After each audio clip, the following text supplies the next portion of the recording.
Here's what $31.5 million would look like if every line of code cost exactly $1. I have around $500 and I'm gonna try and make a Vampire Survivor like because clearly the people yearn for it. And if I go past this limit, let's just say there will be consequences. And to make my life a bit harder, there's no drawing images. All sprites must be written by code.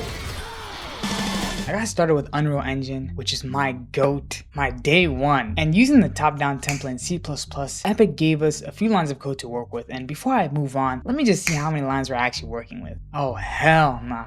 Yeah, no, we're actually gonna go with Bevy, which I hear is actually a pretty good framework for making games in Rust. But I'm not gonna lie, I'm not a big fan of Rust. Oh, yo. After I created the project and created the repo on Git, I started with the player. Since I really don't like myself, I had to draw the character just using code. So in Bevy, when the player is created, we create a hexagonal mesh with a rectangle to show the barrel, kind of like an off-brand great value pea shooter. Then we rotate the player to look at the mouse, and that's only around 91 lines, so we're doing pretty good so far. Next on the list is the projectiles, which was also pretty easy since I just copied the player code, made it a square, and added the projectile component, but damn! It cost me around 100 lines. Then I added a simple enemy class which handles all of the enemies spawning, collisions, and damage. It's all based on the simple idea of no drawing, so they're all polygons. For example, the default enemy is a simple ass triangle while the bosses are technically circles with about 100 sides. Then I started on the player UI, which is what you would see most of the time, so I had to make sure it was top tier. I based the health bar off of Overwatch, where we have 10 HP incremental sections that I'm pretty proud of, although I had now officially lost the challenge. I passed 500 lines and it's only just the beginning. Still have a long way to go, but I had made an oath, in which when I passed 500 lines, I would have to use light beam. Holy, I could not see a damn thing. On a good note though, I somehow got around 3,000 enemies to spawn. Not all at once, but deferred or over time. And it still runs pretty well, so that's a win in my book. And to be fair, that's mostly Bevy and not me, because they use an entity component system. I also added some new enemy types, each with their own unique movement, so now we have the normal enemy, which will move in a straight line most of the time, the unique enemy, which will swap its own movement style every few seconds, the large enemy, which is a large version of the normal enemy, the colossal enemy,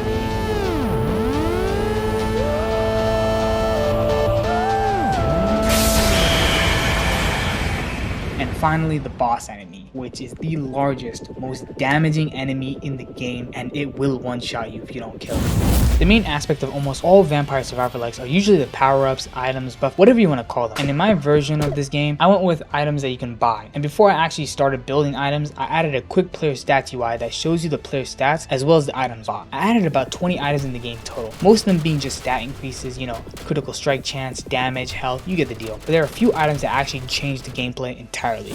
For example, the shotgun, which is the first item I added, and it just allows you to add another pellet, trading for some weapon inaccuracy and fire rate for the extra damage. Then I was checking how many lines I hit, and let's just say mistakes were made. And I actually crossed the second threshold by quite a lot, and so my punishment was supposed to be no AI or IntelliSense, basically VS Code with no extensions, but now I have to use Notepad. Now that I'm on Notepad, I added a few more items that I thought would make the gameplay more interesting. First came an explosive card that made your bullets blow up on contact, as well as a magic missile which causes you to summon homing missiles on contact. And by the way, both of these cards can combine. I also added gold items like gold multipliers as well as a passive gold per second, but they are hella expensive.